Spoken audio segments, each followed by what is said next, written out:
Ahora tú también puedes ser dueño. Fede Cases presenta. Gracias por continuar con nosotros. El repunte de los asesinatos sumado a las declaraciones del ex viceministro de Seguridad Douglas Moreno hacen creer que la denominada tregua entre pandillas es un pacto fallido, ¿no? Por lo menos algunos sectores, algunas personas creen que es parte ya de una situación que ha fallado, y para hablar del tema está con nosotros Raúl Mijango, que estaba fuera del país. Ya vamos a hablar un poco sobre eso y vamos a hablar también sobre este libro. Raúl, bienvenido, muchas gracias por estar con nosotros, que recoge, creo yo, más o menos cómo comenzó y cómo se ha desarrollado este proceso que se llama Tregua entre Pandillas y o Proceso de Paz en El Salvador. Bienvenido, muchas gracias por acompañarnos. Gracias, Romeo, por invitarme, y gracias también a los televidentes por permitirnos llegar a sus hogares en esta mañana. ¿Qué es esto? ¿Es una recopilación de testimonios?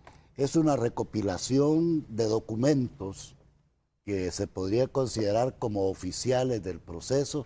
Ahí están expresadas las opiniones de las pandillas, la de los facilitadores, la de la OEA, la de las iglesias y todos aquellos que de alguna manera hemos intervenido en el proceso. Y por supuesto también hay una reflexión, que es la primera parte del libro, una reflexión que yo hago en relación a cuál es el camino a seguir, porque obviamente ante este grave problema que el país tiene, en la búsqueda de solución solamente hay dos alternativas. O buscamos resolver el problema haciendo un uso desmedido de la fuerza, o buscamos resolver el problema haciendo un uso adecuado de la inteligencia. Bien, Raúl, es mejor encender una vela que maldecir la oscuridad, ¿no? Confucio, es una frase de Confucio que está en las primeras páginas de este libro. Y efectivamente es lo que Monseñor y tu servidor hemos querido hacer. Este proceso de tregua o de paz no representa la solución a todo el problema. Lo que nosotros hemos querido es abrir una esperanza de que un problema que parecía hace 19 meses no tener ningún tipo de solución, que sí la tiene. En ese sentido, pues, nosotros identificamos la acción que hemos desarrollado como una acción que lo que ha procurado es encender una vela al final del túnel, darle esperanza a la gente. Este problema gravísimo sí se puede resolver. Ahora, ¿de qué forma? Pues primero, viéndolo como un problema de país, en el que dejemos a un lado cualquier interés de tipo sectorial, de cualquier interés de tipo partidario, y nos pongamos en función de asumir la responsabilidad de resolverle un problema grave a la nación. Y en segundo lugar, buscando una metodología que permita hacer un uso de la acción de la inteligencia, que permita resolver un problema que hasta hoy, a través de otras formas, no se ha podido resolver. Y como lo decía Einstein, no hay nada más irracional que pretender obtener resultados diferentes haciendo lo mismo. Y hasta hoy yo lo que he visto es que todo el mundo ha venido experimentando una práctica que no ha dado resultados. Es más, yo veo los programas que están presentando los diferentes candidatos y siguen ofreciendo hacer lo mismo, lo que ya fracasó. Y pues en ese sentido habría que recordar la frase de Einstein en el sentido siguiente. No se puede esperar otros resultados si lo que se pretende hacer es lo mismo. Cuando dices que los candidatos están ofreciendo lo mismo, ¿te refieres a los candidatos presidenciales? Sí, pero ¿a qué acciones? ¿A enfrentar siempre a enfrentar el problema siempre por la vía del manodurismo, que es una práctica que ya demostró que en lugar de resolver el problema, lo que lo vuelve es mucho más grave. Y si no, vamos a terminar como estamos actuando en la actualidad. Ayer mismo hemos sido testigos todos los salvadoreños de una acción de palo de ciego. La acción esta contra la comunidad Saúl Rivas es un palo de ciego. ¿Por qué es un palo de ciegos? Es la obligación de la policía, ¿no? De repente, ante el clamor de la gente, mire, aquí hay gente que está usurpando, dice, bueno, ok, hagamos lo que la ley nos ordena a nosotros, cercamos esta comunidad y hacemos una revisión casa por casa. La realidad de la Raúl Rivas es la realidad de decenas de comunidades en este país. Y no se puede estar actuando solo por lo que un medio de comunicación diga, porque siendo realistas, ahí lo que ha habido es una reacción a una publicación de un medio. ¿Qué efecto tiene eso? Yo ayer anduve por la tarde cerca de ese lugar y lo único que me encontré es un rechazo de todos los habitantes de la comunidad por la forma con la cual se desarrolló el operativo. Entonces yo digo, ¿qué se resolvió ahí? Nada. ¿Qué se logró? Ir a caer mal ante la comunidad que se sintió tremendamente agredida porque de manera ¿Por la policía? porque de manera indiscriminada llegaron, sacaron a todo el mundo de sus casas, dándole tratamiento de delincuente a todos los habitantes de la comunidad. Entonces, con ese tipo de acciones no se resuelven los problemas se resuelven buscando ir a la raíz y buscando involucrar a los principales actores que generan violencia en el país para buscar juntos una solución a este problema. Al final de cuentas, todos somos salvadoreños. Raúl, ¿y entonces cuál debería de ser el papel de la Policía Nacional Civil? Si no es el de brindar la seguridad, porque desde tu punto de vista no fue eso lo que sucedió en la colonia Rivas ayer en Mexicanos, ¿cuál es el papel que debe desempeñar la Policía Nacional Civil? Para ti, por ejemplo, los grupos como el GRP no deberían de existir entonces. Pues yo mido eficacia. Ajá. Yo veo ayer 180 policías desarrollando una acción en una comunidad que no va a resolver el problema. Y veo a 4 policías en un pequeño puesto en el norte de Ciudad Delgado que tienen más de 2 años de venir desarrollando un programa de policía comunitaria que ha permitido que en 2 años un sector que era de alto nivel de violencia hoy no registre en 2 años, pero ni un tan solo homicidio. Entonces, ¿qué mido yo allí? Mido eficacia. ¿Qué quiere decir esto? Es más eficaz para enfrentar el tipo de violencia que agobia al país la acción comunitaria de la policía y no la acción represiva de la policía. Mira, de sobra está demostrado que esa práctica, en lugar de resolver el problema, lo vuelve mucho más grave. Raúl, ¿qué tienes que decir tú a los últimos hechos de violencia? Es decir, cuando la gente, y así lo decíamos nosotros iniciando esta entrevista, cuando la gente dice, mire, a mi entender, yo creo que la tregua está fracasada ya, que es una situación que no ha funcionado por el hecho de que hay enfrentamientos constantes entre, hoy más seguido, ¿no? Por ejemplo, ayer detectives de la Policía Nacional Civil encubiertos, enfrentados con pandilleros de la 18 y mexicanos en una situación similar, emboscaron a un alcalde del oriente del país, y se dice que es de Morazán específicamente, del departamento de Morazán, y se dice que fueron pandilleros. Lo mismo se habla también de la situación que podría suceder allá o que sucedió en Sonsonate con el director del sector agropecuario del Partido Arena. Es decir, hay una cantidad de cosas que pareciera que la tregua está en un segundo plano en este momento. Mira, primero decir que la palabra tregua es algo que ya se queda muy corto, Ajá. porque llevamos 19 meses y lo que hay en el país es en desarrollo de lo que nosotros llamamos un proceso de pacificación. Y todo proceso tiene sus características, no tiene desarrollos lineales, hay momentos en los que tiene sus alzas y hay momentos en los que tiene sus bajas. En este periodo especial por el que vive el país, este proceso está en una etapa de cierto reflujo por una razón, porque estamos viviendo una etapa de campaña eleccionaria que nos ha obligado a congelar muchas acciones. Por ejemplo, hemos tenido que congelar la suma de más municipios al programa de municipios libres de violencia, porque no queremos que este tema se partidice, porque si se partidiza se divide, y si se divide se arruina. También de alguna manera, por otras razones, se ha bajado también los niveles de comunicación y de coordinación con los privados de libertad, y eso hace que algunas situaciones en la calle se desborden, se generen mayores dificultades. Sin embargo, las estamos tratando. Y hasta dónde es que yo te puedo reflejar de que este proceso sigue siendo eficaz.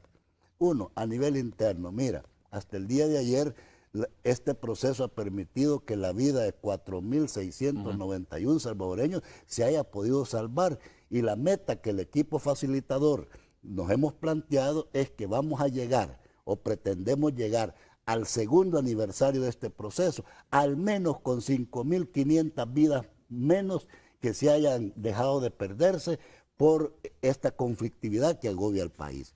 Ahora bien, este proceso indudablemente no iba a permitir soluciones rápidas. Y estamos hablando de un problema que tiene más de 20 años de venirse acumulando, que tiene profundas raíces estructurales, que para resolverlo se requiere no solamente tiempo, sino que también recursos. Y yo cuando veo que se presenta una propuesta de presupuesto general de la República para el próximo año y no se le provisiona ni un tan solo centavo a la acción de prevención de violencia, yo digo, bueno, y entonces, ¿en qué mundo vivimos? ¿En qué país vivimos? Tenemos la violencia como nuestro principal problema y no le estamos provisionando ni 5 centavos para acciones que permitan prevenirla o de alguna manera enfrentarla. Ahora, cuando tú, por ejemplo, destinas una buena porción del presupuesto general de la Nación a salud, educación, estás hablando de prevención. No, ¿O a qué tipo de presupuesto te refieres tú? ¿A qué tipo de monto? Yo estoy hablando de la parte del presupuesto destinado al tema de seguridad. Ahí no hay ni 5 centavos acuñados para planes que prevengan violencia. Y si queremos resolver este problema, hay que invertirle. Es más, aprovecho para decirte que en los últimos días, precisamente no hemos estado en el país porque hemos andado en una gestión intensa en la búsqueda de recursos. ¿Para qué? Para poder impulsar en lo que nosotros llamamos el Triángulo Norte de Centroamérica, para poder impulsar allí una especie de mini plan Marshall que permita hacer una inversión estratégica de recursos para combatir los aspectos estructurales que sirven de base para la generación de violencia. Obviamente, si se llega a implementar, no se va a poder llamar plan Marshall porque no va a ser con fondos de Estados Unidos, algo otro nombre de tener, pero la intención es buscar hacer una acción estratégica que permita revertir la situación de violencia que ha venido configurando al Triángulo Norte de Centroamérica, que lo conformamos El Salvador, Honduras y Guatemala, como la región más violenta de todo el mundo. Conseguir recursos, esa es parte de la gestión que tú has estado haciendo en los últimos días en Europa, ¿no? Lo hablamos un poco fuera de cámara. Conseguir recursos para invertir en qué, para desarrollar qué específicamente. Para desarrollar planes estratégicos que permitan revertir la situación de inseguridad que agobia a la región. Y en ese sentido, pues, yo puedo decirte que hemos estado, primero, hicimos una visita a Suiza, donde me entrevisté con el director general de la Cruz Roja Internacional, a quien le expresé el agradecimiento por estarse arribando al primer año en el que ellos están colaborando con este proceso de paz, principalmente en la defensa de los derechos humanos de las personas privadas de libertad. Y en segundo lugar, para pedirles que continúen y que además amplíen su apoyo y su gestión a la atención a víctimas. Por supuesto, también hemos ido a otros países de Europa a solicitar apoyos, a solicitar recursos. Hemos hablado con la misma Unión Europea y allá se nos ha dicho pues de que hay una proyección para los próximos 7 años de hacer una inversión para Centroamérica de 1.500 millones de euros y aspiramos a que al menos un porcentaje importante de esos recursos se puedan invertir en este tema de la prevención de violencia. Estás hablando tú de víctimas. Estoy hablando de víctimas. ¿Qué víctimas? ¿Cuáles víctimas? Las víctimas de la violencia. Hay que recordar que en El Salvador, en este nuevo conflicto que hemos enfrentado, porque así lo califico yo, llevamos acumulada la pérdida de cerca de 50,000 vidas de salvadoreños.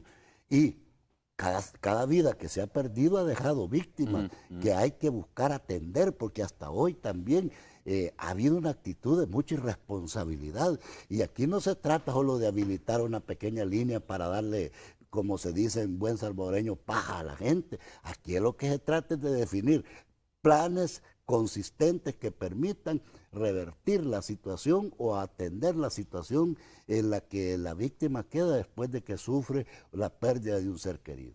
Víctimas de la delincuencia. De la violencia que genera la delincuencia que hoy abate al país. Bueno, mira, a ver, estaba revisando algunos datos. Recientemente el ministro de la Defensa hoy, ¿no? El ex ministro de Seguridad, David Munguía Payés, dijo que en promedio los homicidios han incrementado de 5 a 7.5 y que existen grandes dificultades, dijo, para lograr un acuerdo para eliminar las extorsiones. ¿Qué dijo David Munguía Payés? De que desde que se salió él del Ministerio de Seguridad Pública ha incrementado la cantidad de homicidios en nuestro país de 5 a 7.5. Esto explica lo que tú dices, por ejemplo, mire, lo que sucede es que como estamos en un marco electoral, dificulta la comunicación en este momento, decías tú, entendía yo, que es entre los líderes de las pandillas que están recluidos y la gente que está afuera. ¿Y esto explica esta subida de homicidios que está diciendo David Munguía Payés? Implica varias cosas, implica el acceso de los facilitadores para hablar con las personas que de alguna manera ¿Estás restringido tú en ese sentido? Incidencia, tenemos algunas limitaciones y decirte que hay precisamente de junio para acá, en el promedio que traíamos o que sostuvimos durante 15 meses, un poco más de 270 muertos en relación al promedio. 270 muertos que para mí son vidas que pudimos haber salvado y que yo se las atribuyo en este momento como el costo a la estupidez. ¿Y por qué el costo a la estupidez? Porque traíamos un esfuerzo que estaba dando muy buenos resultados, que estaba abriendo la puerta para entrarle en serio a tocar el tema de las extorsiones que tanto agobia al país.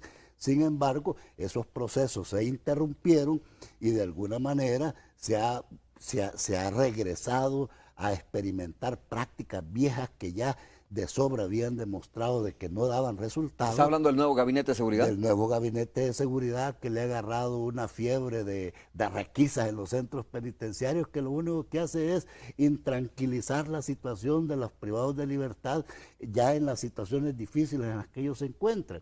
O por ejemplo, la fiebre de capturas que se ha empezado a revivir en los últimos días, que ya está demostrado que con eso lo que hace es saturar los centros penitenciarios, que eso no resuelve el problema, por el contrario lo agrava, porque hay algo que la ciudadanía debe de conocer: entre más privados de libertad hay más extorsiones. ¿Y por qué? Porque cada uno de los que va recluido, desde el momento que lo recluyen, en lo que va pensando es a cuánto va a extorsionar para poder cubrir los costos que le va a implicar la defensa, el pago de mordidas a fiscales, a jueces, a abogados, a todos los que intervienen en los extorsiona procesos. porque hay ineficiencia, entiendo yo, ¿no? No, Y digo, en el combate a los ilícitos que se introducen en los penales, entonces. No debería suceder eso. Extorsiona porque se le está creando una situación en la que él de algo tiene que buscar cómo resuelve el problema al que se le ha enfrentado. Entonces, esta lección la deberíamos de haber aprendido desde hace rato. Cuando la curva de población privada de libertad se incrementó, ¿qué pasó? Se disparó el fenómeno de la... Entre más capturas, más extorsiones es tu planteamiento. Y eso todo lo puede registrar en todas las estadísticas que hay. Entonces, son de las pequeñas cosas que de una forma inteligente deberíamos de haber ya entendido, ¿verdad? Que hay cosas que en lugar de resolver el problema lo que hacen es agravarlo. Raúl, el costo a la estupidez, comprendo lo que quieres decir. ¿Tú estás planteando una situación de mayor flexibilidad para los recluidos y para las pandillas en nuestro país? Yo estoy planteando la necesidad de crear las condiciones que permitan que aquel proceso que sostuvimos durante 15 meses se poder seguir desarrollando, ¿verdad? No se vale que a estas alturas en las estructuras de la Policía Nacional Civil hasta se hable de sancionar a las personas que hablen de tregua, considerada esa como una mala palabra dentro de la policía. Entonces, esas cosas me parecen a mí en lo particular me parecen estúpidas, porque creo que si tú tienes un proceso que ha dado resultados, que está siendo visto por todo el mundo con un nivel de entusiasmo y que la comunidad internacional quiere apoyar, porque en ningún país se había desarrollado una experiencia tan novedosa y con tanto éxito como esta que nosotros hemos emprendido. No es aceptable que los mismos salvadoreños ennublemos una de las mejores experiencias que hemos desarrollado, que tienen un tan solo propósito: cómo superamos la situación de violencia que agobia al país. Raúl, ¿no estás tú en la misma sintonía, o el Gabinete de Seguridad actual no está en la misma sintonía que estaba cuando David Munguía Payés? Con los miembros de ¿Están impulsando la tregua? Dijo. En lo absoluto. El nuevo gabinete le ha dado la espalda a este proceso. Eso nos ha creado un poco de mayores dificultades para trabajar y parte de los problemas que estamos teniendo, esos 270 muertos más, que yo soy partidario, que son vidas que pudimos haber salvado, yo se las atribuyo a la estupidez con la cual se ha enfrentado este tema. Ricardo Perdomo dijo se acabaron los privilegios cuando él llegó. Oiga bien la palabra, dijo se acabaron los privilegios. Entiendo yo que al final lo que él estableció como privilegio fueron las facilidades con las que contábamos los facilitadores para hacer nuestro trabajo. Ajá. Y esas ya no han sido restablecidas todavía. Y eso te genera dificultades. Debería de restablecerse eso, Raúl. Coordinación. Por supuesto, Ajá. y aquí no es para favorecer a nadie más que al pueblo salvadoreño. O sea, aquí lo que estamos buscando es cuántas vidas más logramos salvar de que no se pierdan en esta vorágine de violencia que agobia al país. Y aquí no se trata de ver cómo quedo bien con el que yo creo que va a ganar la próxima elección. Porque desafortunadamente, cuando uno pierde el sentido de país, cuando uno pierde el sentido de nación y comienza a actuar basado en sus propios intereses, viendo a quién le cae bien, obviamente eso en temas como este de seguridad tiene costos, implica vidas humanas. Yo por eso, si hay un gran esfuerzo que he hecho en todo este proceso, es intervenir con los miembros de pandillas, primero a no partidizarse, a mantenerse lo más abstraídos posible de la dinámica electoral, porque desafortunadamente la acción partidaria, como la misma palabra dice, parte, o sea, divide. Y en este proceso, si nos dividimos como país, perdemos capacidad para enfrentarlo con éxito. Yo no tengo ninguna duda que la acción que ha venido desarrollando, las acciones que han venido desarrollando los mediadores de este proceso en nuestro país, para no llamarle tregua como tú dices, pero bueno, no tengo ninguna duda que tiene muchos adeptos, muchas personas que apoyan, pero Raúl, si hacemos una encuesta en este momento, la mayoría de los salvadoreños probablemente digan no hay tregua, no es cierto, es una tregua que al final lo que evita es que se maten entre ellos, pero a nosotros nos sigue afectando lo mismo, ¿no? Entonces digo, pareciera que tu planteamiento y la de quienes están detrás va en contra de lo que quiere esta población salvadoreña, que puede ser equivocado, como tú decías, que es una mano dura o super mano dura, pero la gente quiere más fuerza, la gente quiere operativos, creo yo, precisamente lo que tú estás diciendo que está arruinando este proceso. Es que lo que sucede es lo siguiente. Estamos hablando de un conflicto que se ha prolongado por más de 20 años. Estamos hablando de gente que no son ningunos angelitos. Las pandillas le han provocado tremendo daño al país y eso ha acumulado mucho dolor, mucho resentimiento. Ha generado sentimientos de venganza y la gente presionada por esa mezcla de sentimientos es atraída por planteamientos que tienen que ver con responder de la misma forma con la cual se le ha hecho daño. Pero lo que debemos de entender es que con esa lógica el problema no lo resolvemos, el problema lo volvemos mucho más agudo. Y esto yo lo aprendí en una de mis primeras conversaciones con los miembros de pandilla en Zacatecoluca, cuando ellos me decían, es que mira, vos me venís a pedir que yo haga un esfuerzo para que se evite la pérdida de vidas de civiles allá en la calle, pero si vos vas a preguntarle a toda la gente de la calle qué quieren ellos para mí, todo el mundo quiere que me maten, todo el mundo quiere que le vengan a dar juego al centro penitenciario. Entonces no me vengas a pedir a mí que yo haga lo que no se desea para mí. Y en ese momento yo entendí algo.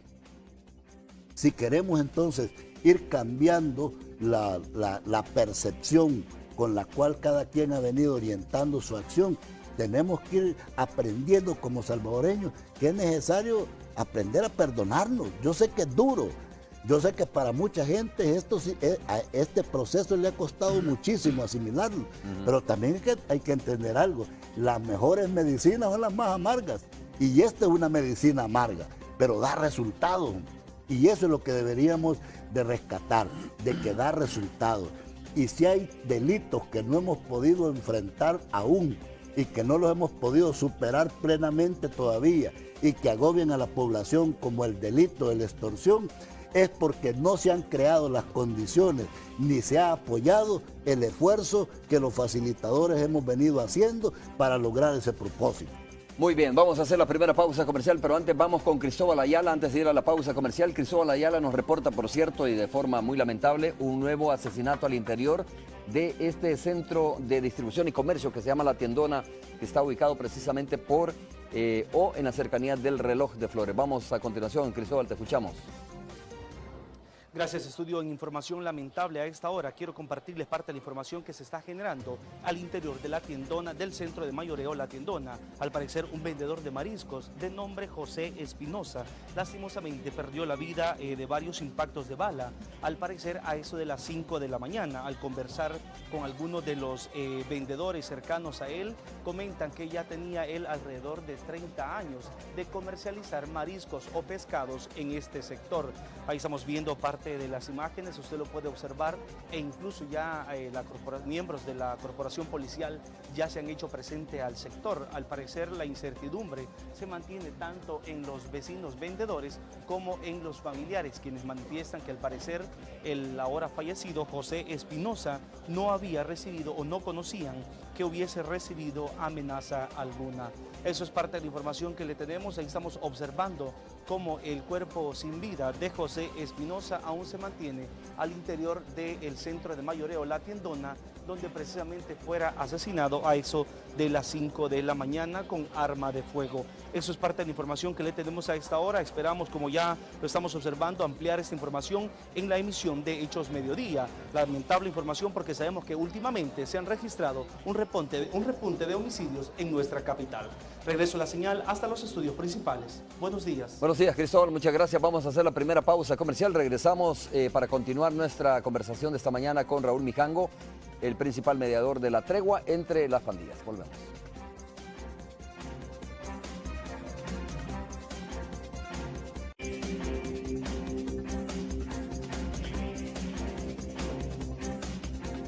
Muy bien, estamos conversando esta mañana con Raúl Mijango, principal mediador de la tregua o este proceso de paz, le llama él, entre las pandillas en nuestro país.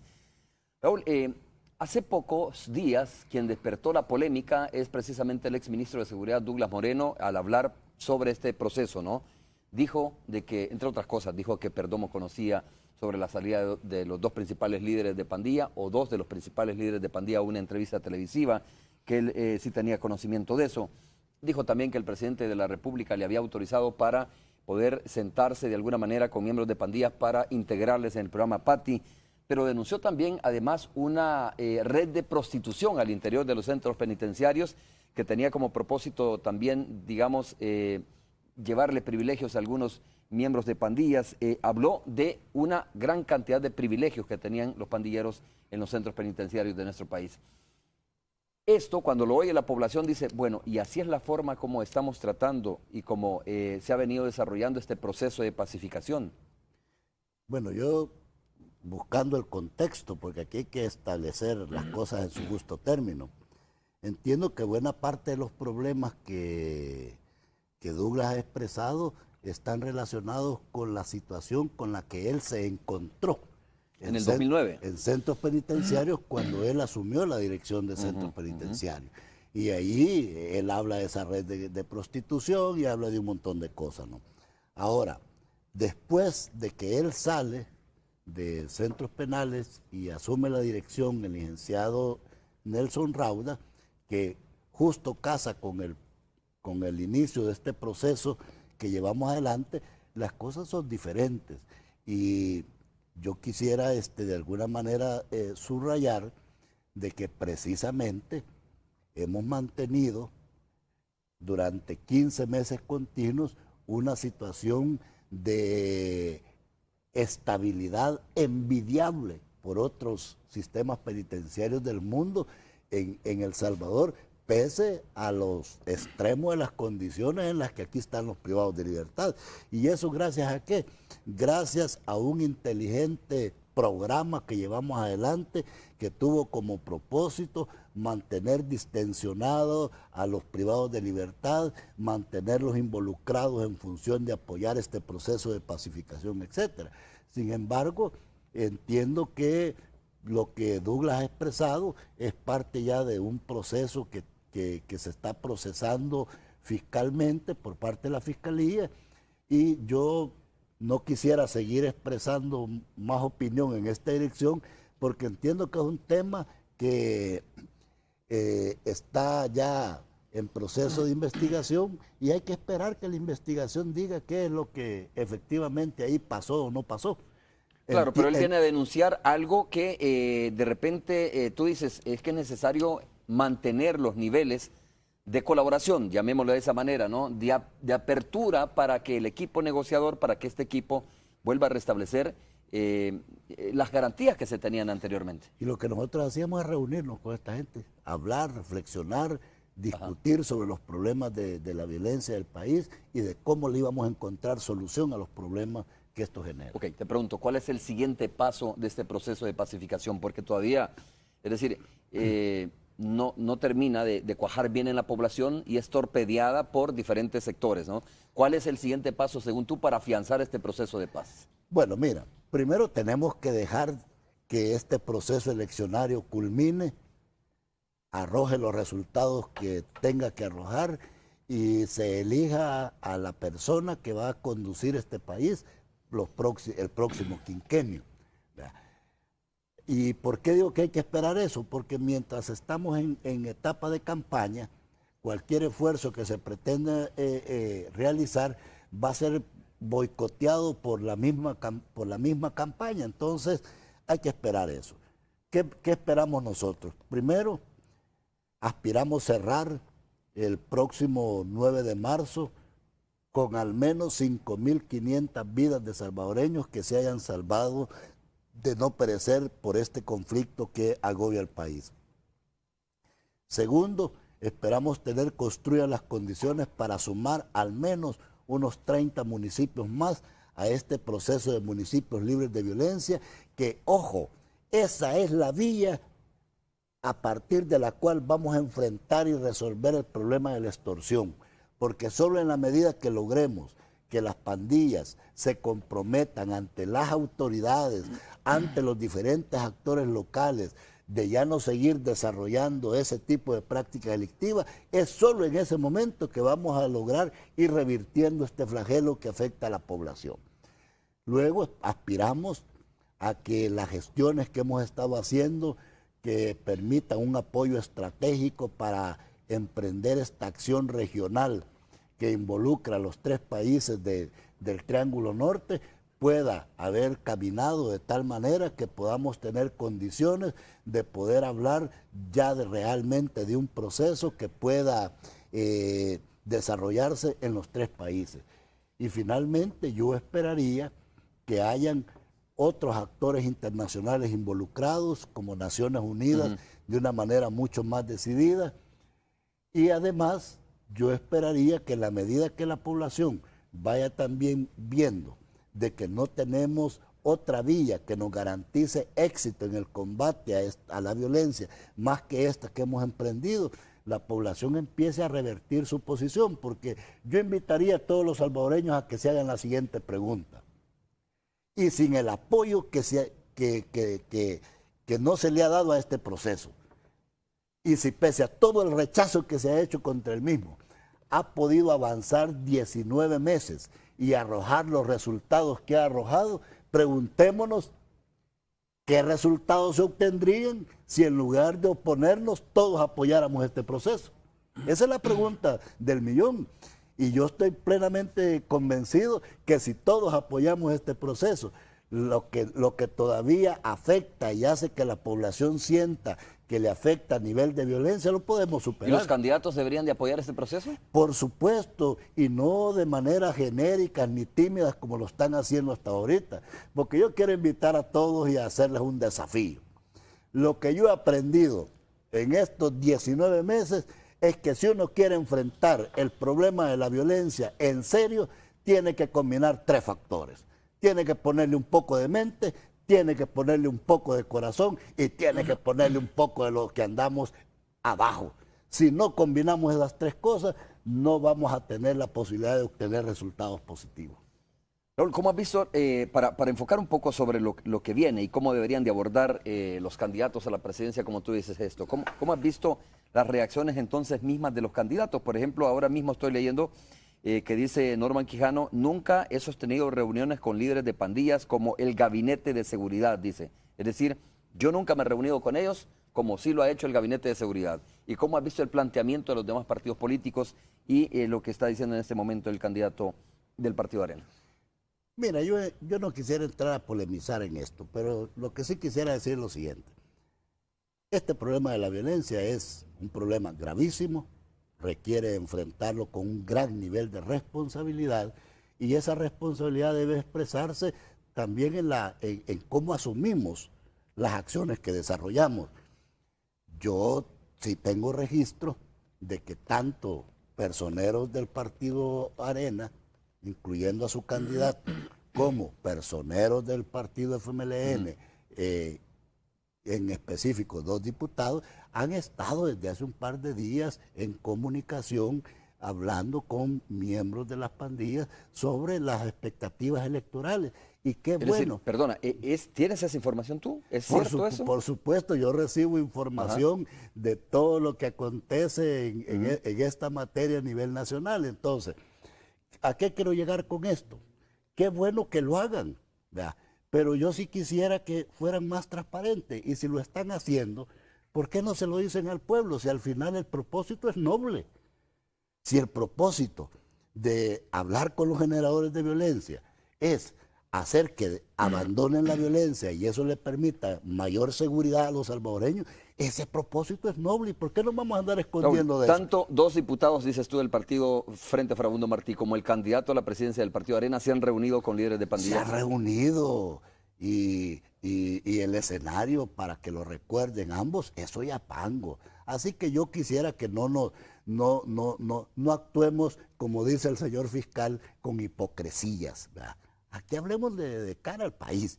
Y para mí esto es importante. Yo a los pandilleros les estoy pidiendo, miren, no boicoteen este proceso, permitan de que todos los activistas de todos los partidos lleguen a todas las comunidades, que expresen su planteamiento, que presenten sus propuestas.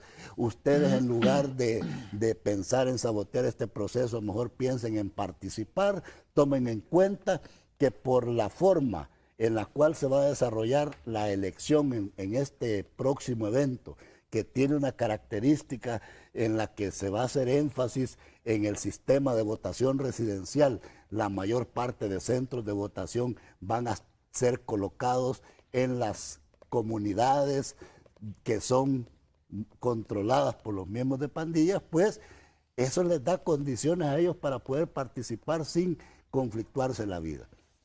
¿Qué deben de hacer los partidos? Convencerlos a ellos, porque yo sí creo que hay algo que los partidos no quieren decir públicamente, y es cómo ponderan el poder de voto que tienen las pandillas y la base social que a ellos los respalda, ¿verdad? Es un elector que de alguna manera puede definir resultados. Hay que acordarse que en la última elección presidencial lo que hizo la diferencia entre un candidato y el otro fueron como 60,000 votos, ¿verdad? Y yo creo que esta gente tiene mayor capacidad de arrastrar votación.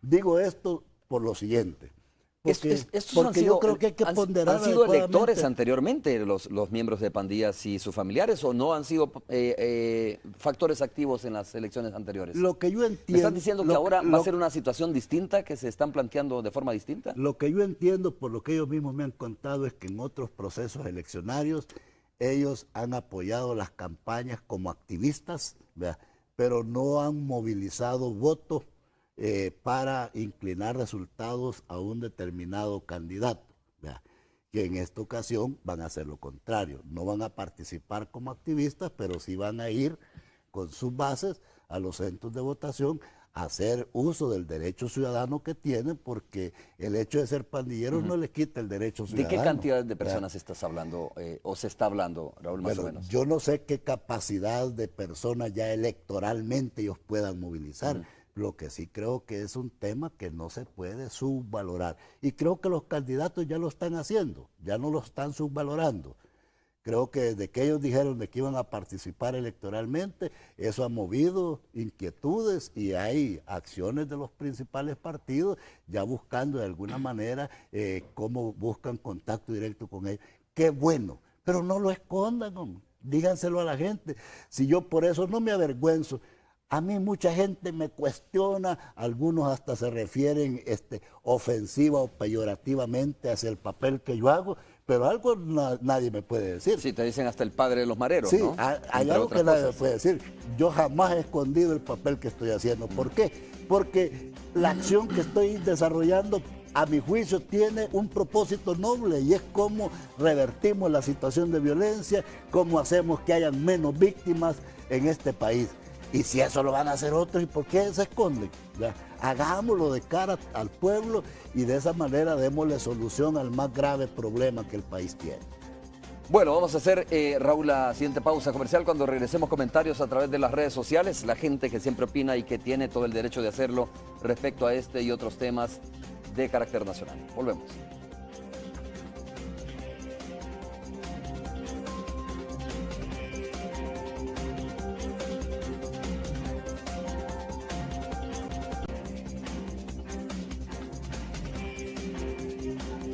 Amigos televidentes, de mi parte es el momento de conocer algunos de sus comentarios u opiniones. Ramiro Bonilla dice, eso es una farsa y basura, no se necesitan lentes para ver el desastre que hay. Javier Holandés dice, creo que daría mejores resultados si toda la sociedad se involucrara en este proyecto, que a la larga es por el bien de nuestro país, hay que dejar la rivalidad. Julio René dice, creo que está de más mencionar que ni la policía puede entrar a colonias donde están las pandillas. Este día atacaron a unos investigadores, es decir, ayer cuando escribí el comentario, están mejor organizadas las pandillas que la policía.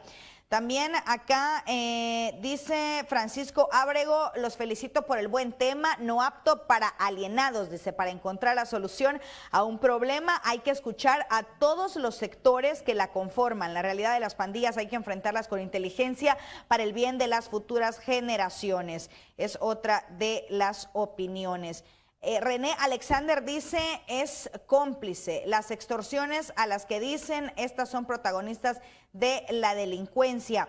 También acá Jonas Edgardo dice, no entiendo a quién beneficia la tregua. A la gente la siguen matando y a todos nos siguen renteando. Es la opinión de este ciudadano. Las causas todos las conocemos, dice, la realidad es que tenemos un problema social heredado desde la guerra y los miles de deportados que además podrán existir o podrá existir, le pregunta a tu invitado Romeo, otra propuesta de solución que mejore o acompañe el proceso de la llamada tregua, es lo que pregunta Movimiento Cívico Ciudadano. Estos serán algunos de los de Facebook porque tenemos una muy buena cantidad de comentarios. Ahora voy a leer rápido algunos del Twitter. Por ejemplo, dice Santo Delicado, dice, donde yo vivo no hay tregua y a cada rato se matan.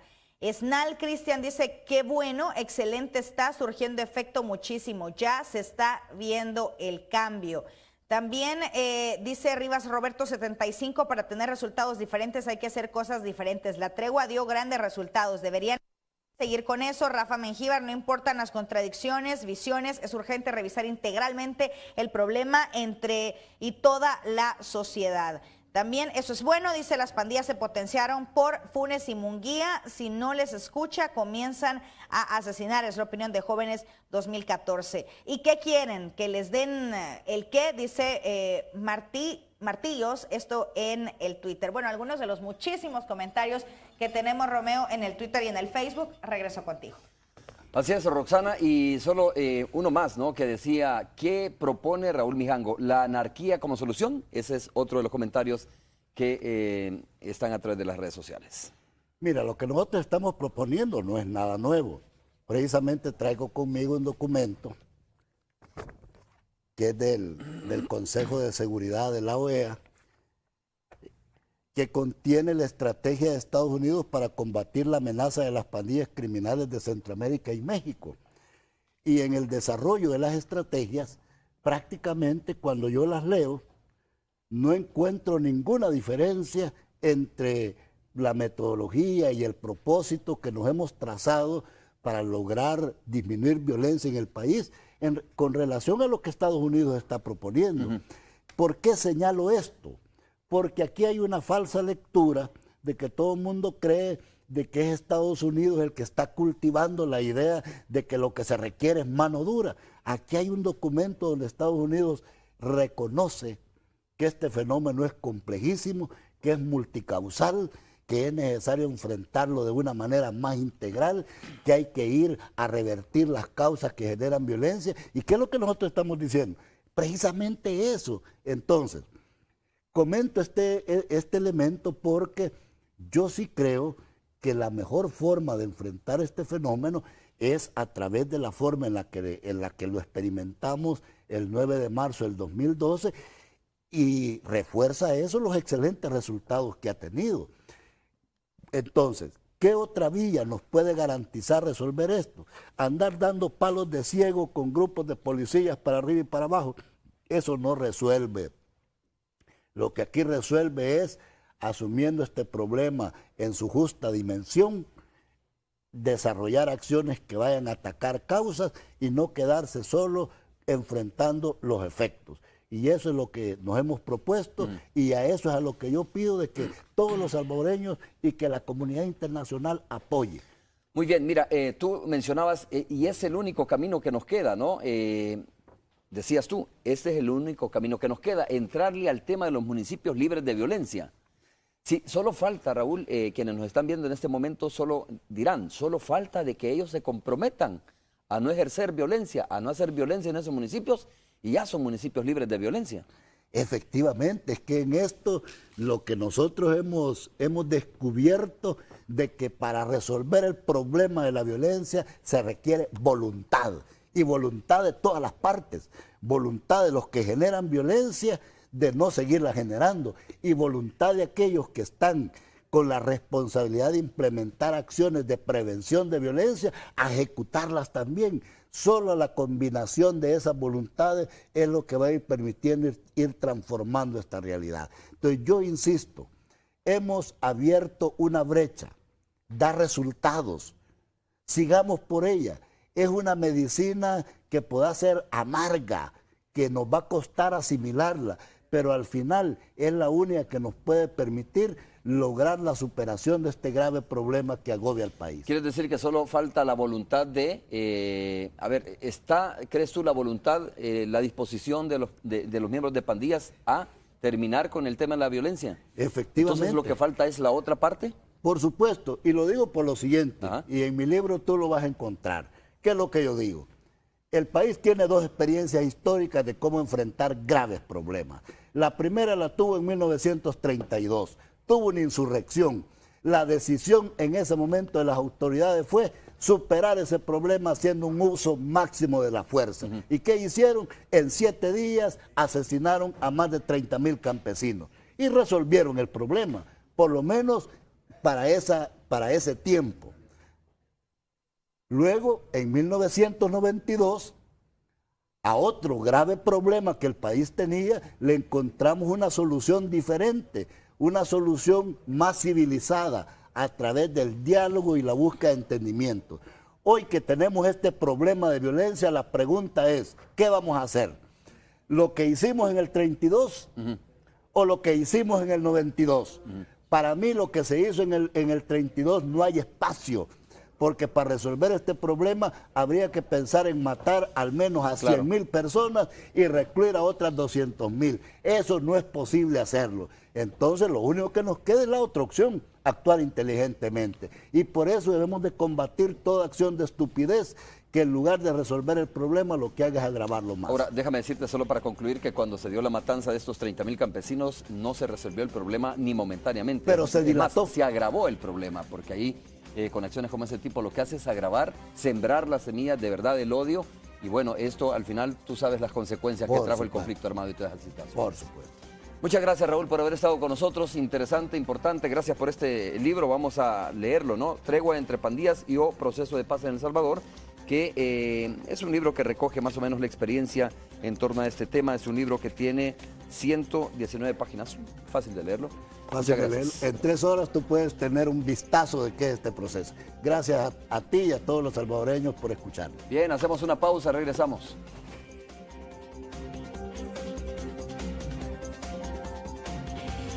Ahora tú también puedes ser dueño. Fede Cases presentó.